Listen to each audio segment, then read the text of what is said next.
Nope, it's not about selling on social media, and it's not about spamming your prospects on social either. So, what does it take to social sell? Welcome to the Conversologist podcast, where we talk about the art and science of conversation in the digital space. We know that technology can be a powerful enabler, but communication and emotional connection still need to be at the core. I'm your host, Jam Mayer, and I invite you to converse with us.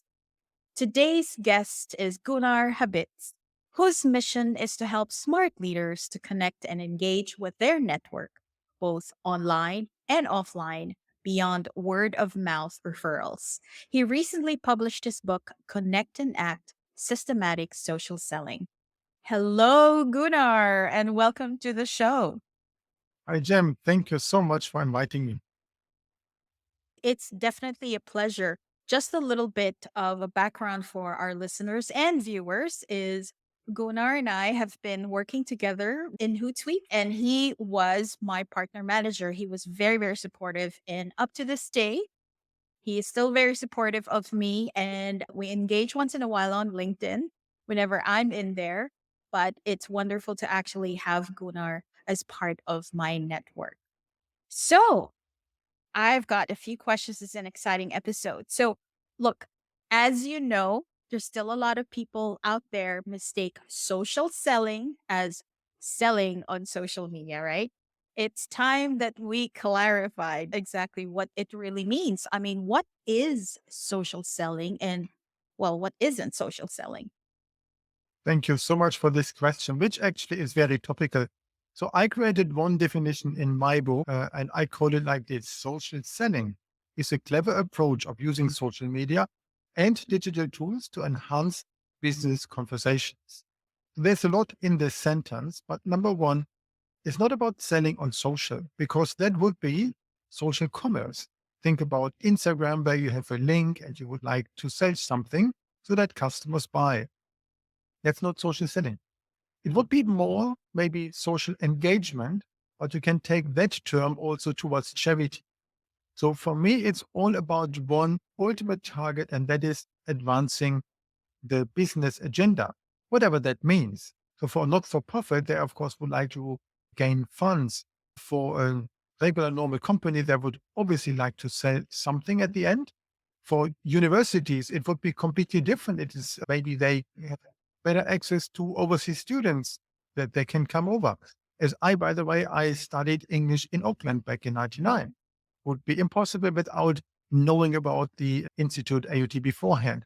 So there are various ways how social selling can work, but the ultimate target, advancing business conversation, requires one thing, and that is to get into conversations. And there we are in your name, Conversology. Yep, that's perfect. I absolutely love it. So I was just wondering, do you have any stories, personal stories when you've met someone probably or a group of people and they start out thinking they know what social selling is, but it's actually not. So what is not social selling? Give me like one or two or three, could be a story, could be a definition based on your experience. So the tricky thing here is that whenever someone tries to engage with us on LinkedIn, they might either send a connection request which is totally empty, then we do not know what they want from us, or even they put some standard text in writing. As soon as we accept, maybe because they have a large network or whatever reason, then they start immediately pitching. That is not social selling. And it doesn't necessarily mean it's also limited only on LinkedIn because it can cross channels. It can be a combination of digital tools. It can be about a blog post that I saw from someone. So that triggers me to get to reach out. So the word trigger actually means quite a lot. If I would see from someone that they talk about a topic that's relevant to me, that might prompt me initially to connect with them or at least to engage with their content. Let me give you an example. Before working at Hootsuite, I've been in the business of risk management, highly specialized at a software vendor here in Sydney. And I wanted to tap into the area of operative security, also cybersecurity. And I've been looking for partners like consultancies. They have all of the network and knowledge. But why would I click on connect? Rather, I thought, let's engage with their content to find out what's going on. My target, what I wanted to do, is I wanted to fill a panel session at an event, ideally with those who can express their areas of risk management, emergency management, and so on. So then I posted something and simply saw what happened. And those risk management consultants who have been eager to add their experience, they did that. Longer comments than just saying, great post. And a dialogue happened then in between this. That was awesome. So I could basically see this like an incoming way of getting professionals into my network. And I could give them also a stage so that they could then speak in front of that conference in front of hundreds of people. That's an awesome way of posting because as you know, social content, everyone's asking, oh, how am I going to do it so it doesn't look like I'm promoting stuff, right? Or the other way of doing it is just, as you said, just connecting, very cold. No, they don't know who you are. But this is actually a far better way to connecting. And as you said, adding to your network is you are sharing something and you are inviting, the stage, you're inviting the experts to come in to comment on it. And then that's when you start connecting because you've already communicated with them or you're starting that discussion within the comments and it becomes warm. Is that right? Absolutely. If you like, I have another example. There was once a gentleman who posted from his social media agency on LinkedIn. I liked the content. I commented accordingly. We connected, and I realized he's actually only 15 kilometers away. So we met for a coffee. And over time, maybe over the course of 9 months, we then started to engage. And I realized that what he has to say is very valuable for my clients at Hootsuite and also vice versa, because he added that strategic element that I didn't have as a software vendor. And what does it result? He has now 2 pages in my book. Oh, well, there you go. It's really about relationships, well, and conversations. No, I absolutely love that. Okay, so in your book, right, and you've mentioned this as well in a few of our conversations, is that you have your social selling framework, right? Is based, I think, on an optical approach, and you have Lego brick, your bricks model. I would love you to show that to our viewers and, well, to those listening as well. So tell us more about this brick model of yours. Yeah, happy to do this. So first of all, I have been playing with Lego in all my childhood. I think I won an award at a contest with the age of 6. Unfortunately, it was my last contest I ever won, but at least it got me thinking, like taking Lego in a way of building blocks of something. The only bad thing, if you build Lego, you build it up to the top. And if you stand in front of a task, let's say getting into social selling, and you have a mountain of bricks in front of you, you will never get started. So in my model, I put the bricks towards the right, towards a horizontal timeline. So therefore, you can see here a red brick, which is 6 stars long, and that represents the personal brand. So there's a couple of elements to that brand. You do this, you have one thing, but it turns towards the right. And based on this one, I can add something to it, another one which is a little bit longer but not as wide, and that is a way how you connect with people. That means you need to find the right target audience, not only prospective new clients, obviously not, but also those that you already know, people in your network, your suppliers, your partners, your market companions, sounds better than competitors, institutions, what all a strong network can include. And when you have done that and you know how to connect so that others also respond to it, then of course you can work on content, because content is exactly that middle element that takes a relationship into a conversation, which you can later convert to content that starts with commenting, which is totally underrated strategy that most people totally ignore, unfortunately. But then you create material that you get from somewhere to add your own view to it, not just to reshare, but to tell your audience why you share this piece of content, why it's important, what's your take, what they can themselves learn from that. And when you have done that, the next part is then how to convert. And convert doesn't necessarily mean selling, but advancing into the offline world. So there are also situations where you meet someone first face to face somewhere, but then you nurture over time online, and whatever trigger can then be there to convert it further, that you take the conversation back into the offline world, like a call or virtual meeting or a meeting at a conference or whatever it is. But conversion means further down in the whole marketing funnel. That's actually great because this is in my brain works in like circles. So it will actually be a cycle. And correct me if I'm wrong here. Is when you go to convert, as you said, it doesn't have to be selling. It could be convert meaning someone knows someone, and then eventually, while you build that relationship and the trust is there, then you will eventually get there, right? Or in podcasting, for example, I always try to look for guests, right? And the guests that I've had in the last few episodes is really me, as you said, starting that conversation. There is that commonality and with the content sharing, but the conversion really there is when they say, "Hey, yeah, sure, I'd love to be a guest in your podcast," right? So I Exactly. absolutely love it. Yep.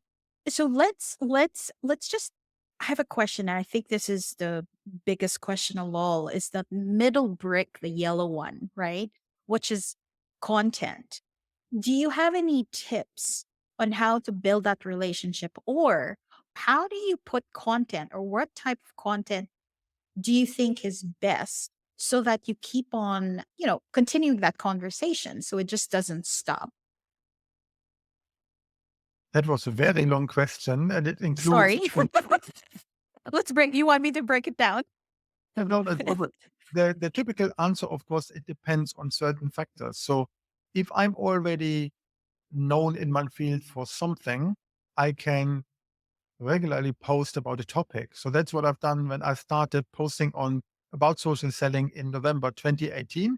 I thought I'd do it for a month or two to get through a couple of things, what it actually means. And now we have week number 236, and I simply forgot stopping. So content can also get you into an addictive mode of continuously sharing to get it into a habit. And there we have it with my last name. The tricky thing for many people is how to get started, finding out what type of content to share. Number one. Number two, what formats.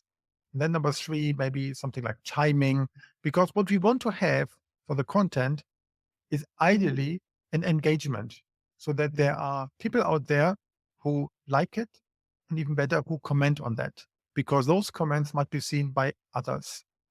So the way how we do this, in my view, in terms of content creation, number one, to for those who have never really started to finding their own voice, I would simply start commenting on the post of others.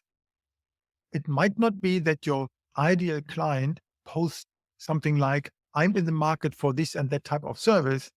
Please respond if you have something to offer. That doesn't exist. That's not how social selling works. But we can indeed comment on posts of others to create a bit of a personal brand on your opinion. And commenting with three, four lines instead of just one can be very helpful. So that's number one.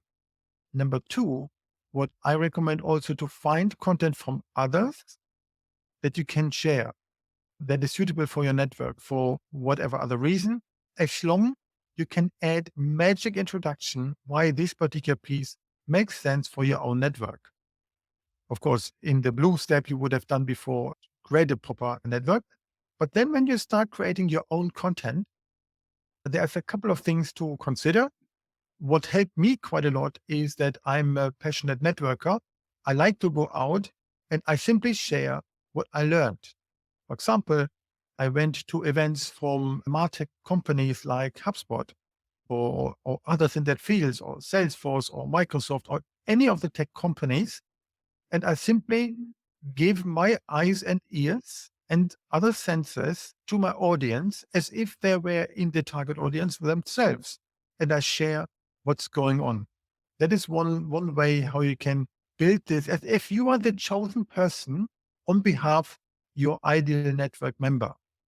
That also helps a lot to tap into networks. So when I wanted to work at HubSpot one day, then of course it would be suitable to actually also engage with those working there. So that's this. And then the tricky thing there is, of course, finding the right format. The worst thing for someone who is not a seasoned blogger is to sit in front of a white page and not knowing what to write, how to Yeah. start, and how to get a structure on it. And I have a couple of topics in this book that can help people get started. In particular, because I created the book based on 42 double pages. So on each double page, something like maybe about the format of a post, it helps automatically to get an understanding that starts on the top left side of the book and goes to the bottom right. And it has then 4 tips, which really says how to get started, what type of, in that case, formats would be good. And further reading can be provided with a link and QR code at the bottom of the page. Because the tricky thing is, if you stand in front of a topic like, how do I post? What do I do? It's a big thing. Like you sit in front of a massive family pizza and you only go piece by piece instead of taking the pizza in 16 pieces and then go step by step. And you really already made the first out of 16 and then the second. So you get more into a milestone approach. And that's how I created that book, that you figure out that's how I comment well. That's how that works. You put into action and then, how is it curating? And how can I get into the more modern topics of content, like to create a visual carousel, which is highly engaging? It's all in the book. Mm. No, that's awesome. That's perfect. I just want to go back to the connection and the content because it is really woven, together. I absolutely love the fact that would you say that you are already creating your own little content even by just commenting? You mentioned that. So if you don't know where to start, what you can do is comment first. Do you agree that that's a form of content as well? And it's not, the usual as, yeah, go ahead. It, it totally is a form of content. And recently, maybe 1, 2 years ago, LinkedIn added a bit of a function. If you comment in a decent form, like the 3, 4, 5 lines with something, then LinkedIn would say, "Hey, that looks good. Do you want to turn this into a post on its own?" Mm. Not that I ever did this just based on a comment, but it gets you a starting point. Then I say, "Oh, apparently it might resonate, particularly when I see people who like my comment. Then I can take something from there and put it then further." So what I've done over the years, I have one Word file for every calendar year where I grab all of my notes regarding posting. If I see something from a comment on my own post, I note it down. If I attend an event or webinar, I write it. And sometimes I even sit in a room, like on this particular mentioned HubSpot event with Graham Hawkins from Melbourne, been sitting there and typing in before the speakers ended their speech. I already posted. So, and that works. And then also the way you can do the comments as you go, but think strategically about it, which other people you would like to have in your network, where it makes sense to comment. And ideally with the giver's gain mentality, not in the sense of only what's helpful for myself, but think how you can help someone so that as a consequence, they can apply the law of reciprocity and then pay back the favor in whatever form. And that's, I guess, where the power of conversation within social selling is at, I would think. It's not about, yes, the sharing of the content on your feed is one, but I think, and again, I don't know if you agree or disagree, is it's really on the engagement. It's a conversation that happens during those, the comment section. And to your point, it's not just saying, great post or congratulations or whatsoever. That's not real content. And that's not even a real conversation. A real conversation is really putting in some value in your comment so that the person reading it would actually answer and engage, right? Instead of a reaction. What are your thoughts about that?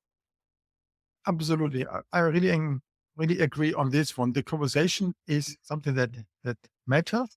and you can turn them always into the offline mode. So, or even from public into private. Because if I see that somebody is commenting nicely and there might be a second grade connection, or even third, because nobody else sits in between, then I might then realize, oh, that is a good point. Let me check why they say this. What's their background? And then I figure out that we have a couple of common things. I could, of course, straight click on connect, but then I missed a chance. I would rather say to a person, I could say, hey, Jenny, I just saw your lovely comment on my post about topic X. And I saw that you further also had a nice content about it last month. With your permission, it would be nice to connect with you. So then I created a double trigger in the messaging because as soon as she confirms, then this sits in there. It's not just about we have so many people in common that might add up over the years, but rather it starts from a comment. I can add the topic in there. And in my view, LinkedIn is the most underrated search engine, LinkedIn messaging. So I would put there about a post about topic X so that I can search for it later. And then when I also then add something like what she wrote about, then I have two angles and two triggers that I can later then search about. Let's move on to time. This is, for my clients and, colleagues as well. So time is a big factor. I know we should be consistent with whether it be commenting or, Mhm. social posts on the feeds, etc. How do you keep up? I'm sure you have thousands and thousands of connections, right? How do you keep up? And is there a way, maybe a magic formula to keep up and have the time to actually keep on conversing? Good one, because most of us, we are working and this is part of it, but it's not the only thing. So nobody pays us for being on LinkedIn the whole day. That was not even the case when I worked at Hootsuite, despite it is so close to social media. The way how I work on this one, I figure out time blocks during the day where it makes sense. That changed actually due to the pandemic, so that not everyone is commuting anymore, but something like posting in the morning is surely better than in the late afternoon. Particularly the Friday afternoon is gone, but also the Monday morning is gone. That's not so successful. So finding out when is the right time to post, and there are tools who can help that, like actually Hootsuite does have that. But beyond that, on time, there's one thing as well. Many people think they can post and forget, but it doesn't work. So the algorithm wants that if something is posted, that there is an engagement that happens in the next hour, 1.5 or so. So that helps to spread that particular post further in terms of the reach. So ensure when I post at something like 7:30, then I have a window to reply to comments or even share this particular post further to others or tag other people on it in the morning. I might return to it for sure over lunchtime to figure out what's going on. And then in the evening as well. But when it comes to time, I divide it into two topics. So on one side, we have the time that I need to I call it for the week to prepare the week so that I know what I'm posting when. I work a bit of a structure that I can write my post in bulk and then I can post them as I go. But I know that something I always write on Mondays, some other topic, in my case on technology, more on a Tuesday, and something more about personal development, maybe even over the weekend. My Learn from Books newsletter typically on a Saturday. So I have this type of planning for the week. And then during the week, it's more the operative type of posting, but also reacting and taking the time to engage with the post on others. Was there any time that you actually missed a comment and didn't respond? Or you're very systematic wherein you, as much as possible, you do know and you make sure that you respond to all of the reactions? Well, one side is knowing, but on the other side, this topic is so much evolving fast. So we all are learners on it. So then sometimes I didn't engage a bit on purpose when I realized I, let's say, forgot or life came in the way on one day. Then I wanted to see what happens when normally a post would have a certain expectation on their reach, engagement, and so on. And if I don't do it at the beginning and I simply stop doing that, just to figure out that indeed the result is lower compared to engage ongoingly. The only thing what often prevents people from this engagement is that they believe it is a burden to do that, particularly those in sales. They do not see how it immediately helps them to pitch to customers. But that makes no sense. It's not about that. But doing this helps actually to enhance the network. Because one day, even every salesperson would like to find the right angle towards the different people of a buying committee. And here we have the way how that can work. That's absolutely great. Okay, I'm an analyst and I love data. So let's move on to measuring success. It's always ROI, or at least if not ROI, just, success. Is it more about is social selling in terms of measuring success? Is it more about how many warm prospects you get, or is it just engagement rate or seeing comments, or maybe is it really more of the long-term relationship? Surely a couple of factors depending the strategy. LinkedIn would now say there is a very easy, understandable KPI for it called social selling index, which everyone can figure out called linkedin.com/sales/SSI. No need to have any paid subscription for that. And that gets a number on 4 topics, something like how to build a network and how to set up a personal brand, how to find people and how to engage with them. But that number doesn't tell too much in my view. So the way how I look at is also getting more. So on one side, I like to have the premium version of LinkedIn because it tells me who viewed my profile of the last 90 days. So that's something I look on a weekly basis. Who is there? Who, for whatever reason, found me or engaged with content, maybe for a good reason. So then I would like to ensure that I get them. If I don't have a premium version, it only tells me the last 5 people, which is nothing. So that's one side of what can help on the KPI or the metrics type of thinking for broaden the reach. The other thing is obviously there are some terms like getting the views or impressions, which many gurus say that not really important. We need to get the comments. But if you take it like a funnel, you need to put people in so that you get some out, so to say. So if I don't get views, then I cannot get likes and I don't get comments. But I would like to get the comments because they help to convert. That only is possible if I write my content in a way that the right density of people can see it, not the big number. I'm not looking for something like a quantity or quality approach that in my view is wrong. If I change one letter, I have it. I need quantity of quality. The right people in there who then see the content can engage with it, and I can kind of manipulate or steer this while with using hashtags and so on. And then also I can engage with them. How do I find that? That is with external tools because there's not so much in it inside of LinkedIn for that, not even in the Sales Navigator edition. So I used a tool called Shield app, which is from Denmark, from Andreas Johnson. And that is a nice way how you can get even back over the years how your content performs. And based on this, you can draw conclusions. But overall, the measuring the return on investment of this depends what the strategy is. If it's just Mm. awareness without selling anything, you can do this, let's say, a little bit easier.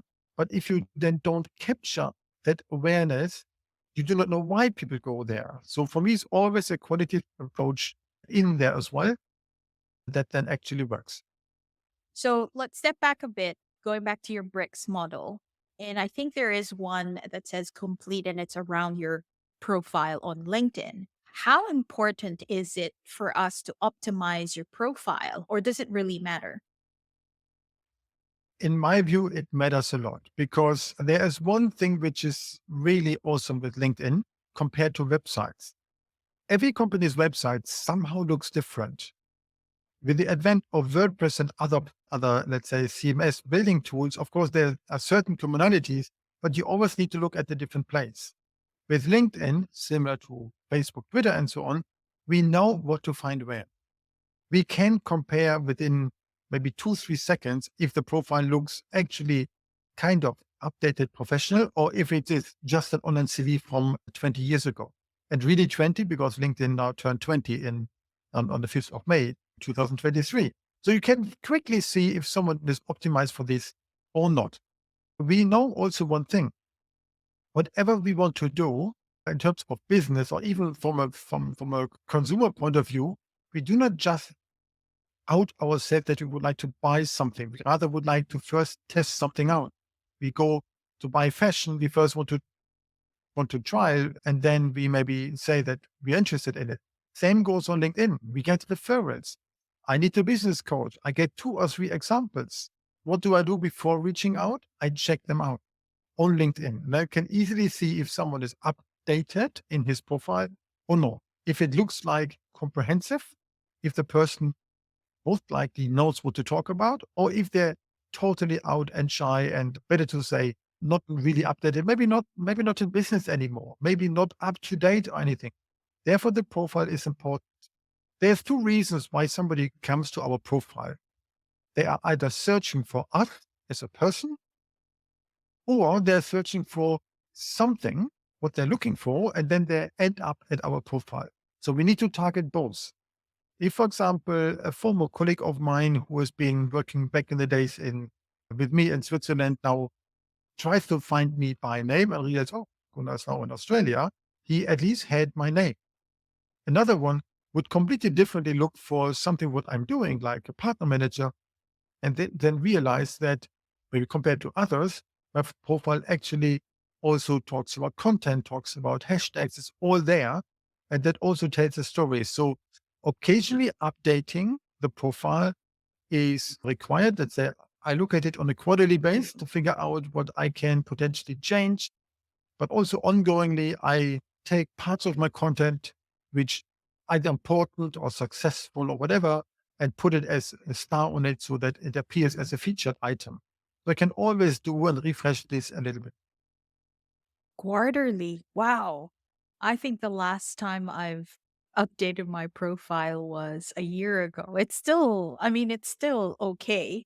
It's still current. It's quarterly. Okay. No, that's interesting. I mean, rather checking if it's still everything good, and then maybe annually to do a little bit of a revision. Yeah. Got it. And based on experience, are there any sections in the profile that you think once you check quarterly or every 6 months, is there anything that we should kind of look for? Obviously, the headline should work. The picture should be okay. The background image should be appealing, which is tricky for those in corporate organizations who often have their rules how it should look like or not. But it's a personal brand. It's not a company brand. So then we have certain freedom what we can do. And then for me, what's important also there on this is with new features coming into LinkedIn, our profile looks updated when we make use of it. So one of them is a creator mode, and you can find that out if somebody has below the headline written talks about and then up to 5 topics with a hashtag about it. So that's one way how the profile will be more optimized towards gaining followers, not just connections. And therefore the whole setup is somehow exchanged. But it gets also the featured items higher so that the whole type the whole topic of content is more visible. So, one last question before we end. And it's lovely. It's very actionable. I like it, loving it. So, let's flip it a little bit. Will social selling actually work for job seekers? Or is it just really for salespeople or marketing or entrepreneurs and so on? That's an interesting question because if you see the timeline of LinkedIn, it started to be an online CV type of tool. And many people said and still say, I don't go into LinkedIn because I do not want to change my job. And only then I'm active because I apply and that's it.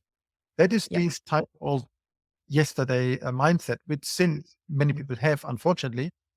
If someone is looking for a job and can use also social selling activities, because if they would be interested in a certain area. So, for example, I'm working in a partnership mode. So I'm working with the so-called middleman middlewoman, whatever you call it, which is often enhancing a piece of technology from the vendor towards the end customer. So then, of course, I can use social selling activities in that area to write about, to share to a potential employer that I would be that I'm constantly updating my knowledge, that I know the topics, what's currently discussed. So as a job seeker, I can very much use this instead of just saying I'm open for work. No, that's absolutely great. Well, in closing, is there anything, if there's so many gems in this episode, but if there was one thing you'd like our listeners or viewers to take away from social selling, what would that be? Just get started.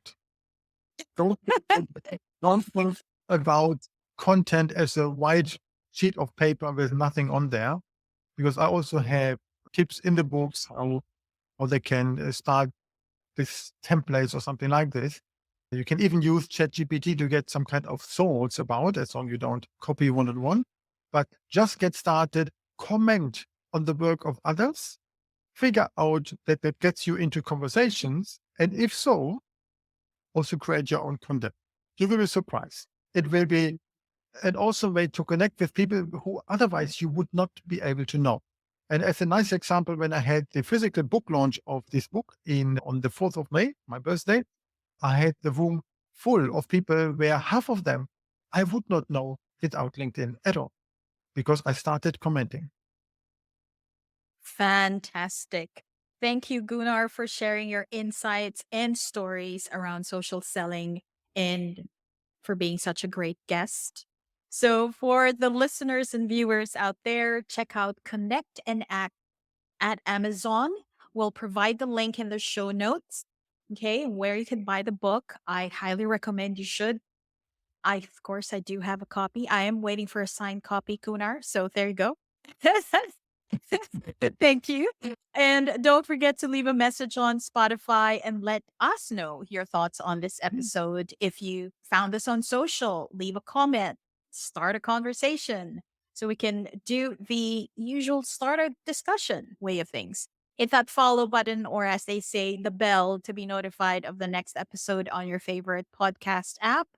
Thanks for listening and viewing, and remember to keep the conversation going.